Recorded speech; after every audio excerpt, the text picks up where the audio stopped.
Okay, no, he doesn't really need an introduction. He's been with us forever. I mean, he was a council person for 25 years, and we never had to worry about where he stood or where he was going to be. If it was something we needed, whether it was laundry or food service or light manufacturing or distribution. And he's not going to be any different when he's the, can I call you the commander-in-chief of Philadelphia? Barack Obama. Oh, sorry. I'm sorry. I get the two of you very confused. I'm sorry. But Jim is going to be Why? He's tall and handsome. But Jim is going to be mayor at some really critical moments in our city. And it's not just our city, it flows over into Jersey too. So he's got a tall order. We got a lot of problems in the city. But if anyone knows how city government works, and if anyone can fix the problems that we working people have every day, it's Jim Kenney. And Jim, thank you so much for coming. Thank you. Excuse me. Let me tell you a little bit about my history, and maybe you'll understand why I feel about the way I do about things. I mean, I came from a family whose father was a union firefighter, and my mom worked at the Inquirer Daily News at the Guild. She also ran the house, and then she worked part-time outside. I always had to work. From the time I was 13 years of age, I delivered the Inquirer in the mornings. Maybe the worst job I ever had, especially in January and February, when it's cold and dark and you're out there by yourself, pulling that wagon and putting those papers in the door. But my first union experiences was at 17 as a union dishwasher at a restaurant called Luigi's down around 2nd and South. It was then Local 301, which then turned into 274, which then turned into all you guys, and then turned into something else. But my first union experience was a dishwasher, bus tables, I tended bar. I went into, worked at a hospital, Einstein Southern Division Hospital, down on in South Philly at 5th and Reed. I was a member of 1199C, and I worked basically weekends and nights, helped work my way through college. I was the first person in my family to graduate from college. And my parents, thank God, are still with us. They're 80 and 76, and took them to see the Pope recently, and it's like they're like ultra Catholic, so it's like there's like this big thing. It was a big thing for me too, and I'm a recovering Catholic, so I was Jesuit trained, so that's why I wound up that way. But I want to let you understand that and also the rest of my family. My brother is a Teamster. My brother-in-law is a Teamster. Everyone in our family had union protection. And what that afforded us was a roof over my head, roof over my brother's and sister's head, food on the table. My father had a car. We had the ability to go to the Jersey Shore to Wildwood for a week or so with your family on vacation. Pay for my education.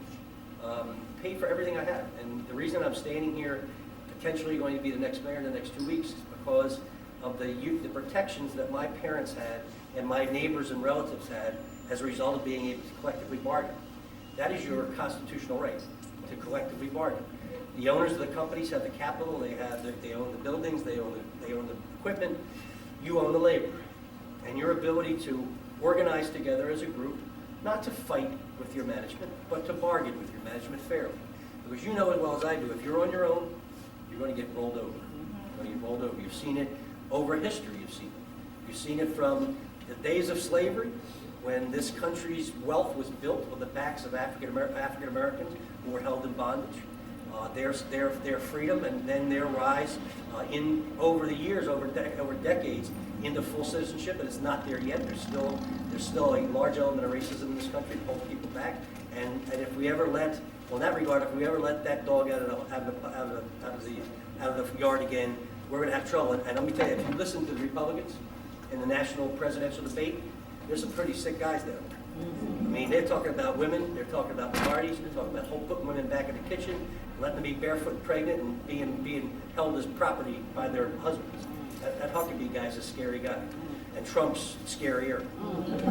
Now, it's a good thing, though. It's a good thing because if he's the Republican nominee, man, whether it's Hillary or whether it's Joe, whoever it is, it don't matter. Because Donald Trump may become a president of the United States. Thank God.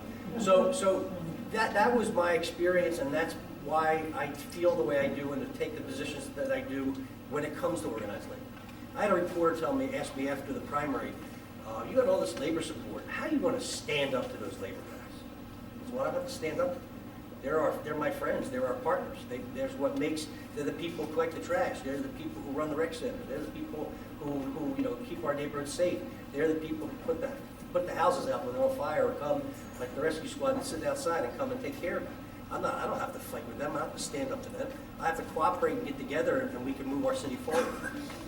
There's all kinds of labor representations. There's the Teamsters and the construction trades, and you know, a lot of those folks make a lot of money. People who really do need the protection of a labor union are you. You and your brothers and sisters who do service business. Because whether it's a cafeteria, whether it's a hotel, whether it's an airport, cleaning a plane, working at those jobs that don't pay a lot of money. Because we have this argument about $10, $12, $15. $15 is not enough. $15 is not enough. Because you can work, you know, at a $10 or $12 an hour job, 3 jobs, 80 hours a week, and still be poor. That's wrong. That's not what this country was supposed to be. So you have the protection of each other for each other, and that's really a beautiful thing. And I will tell you that I will work every day to make sure that no one takes that away.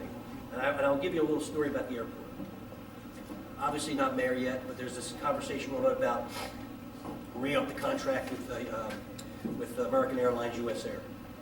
And there's some back and forth and what's getting signed, and there's some issues over labor peace and over some issues that, you know, they were resisting. But they're all union. The airlines they're unionized. Every pilots are union, the flight attendants are union, everybody's union, except for the people who clean the planes and service the planes, making $7.25 an hour. It's disgraceful. It's slave wages. So they called me and said, well, if you were mayor, what would you say? What would you do? I said to American Airlines, I will, as mayor, make sure I take care of all your issues at the airport, all your capital projects, all the things you want improved, all the things you need built, all the construction you need. But you tell your subs, because those subs work for you. Prime Flight works for you. You tell them if they're violating our wage laws, when I become mayor, I'm going to evict them from the building. I'm going to evict them from the airport. And they said, I said, no, I'm going to start the procedure to evict them from our property and to cancel their contracts because they're violating the law. A day or two later, they signed the contracts. We had, you know, the $12 an hour Wilson Good, and I'm sorry he lost his election, but he was always looking out for working people. That $12 an hour bill is his, and they're paying $12 an hour. Now, again, it's not enough, but at least we made them follow the law. And I told them, and I'm going to tell them again, if those folks want to sign a card, if those folks want to be in a bargaining unit, if those folks want to collectively bargain with you, and you stand in their way, I'm going to throw you out of the airport because they have a right to do it. And I promise that I will never change how I feel about that because it's so important that we all rise together.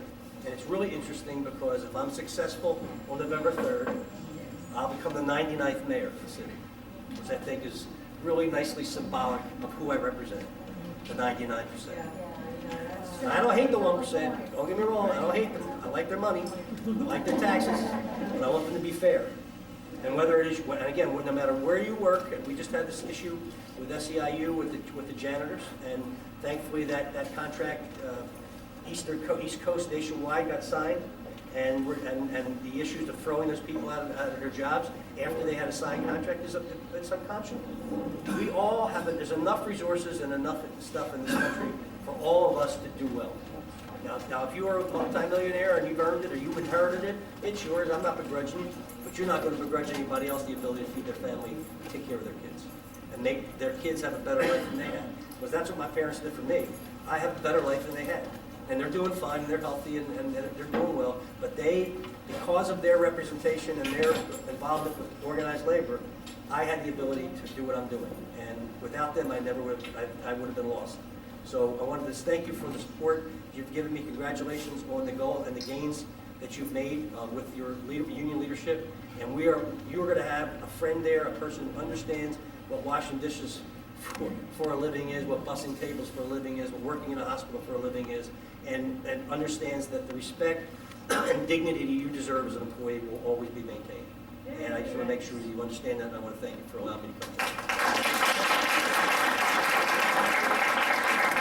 I just want to say how Jim and his philosophy and how he's been so important to our union already. And let's just take 2 seconds. So we were door-to-door canvassing when he was running in the primary.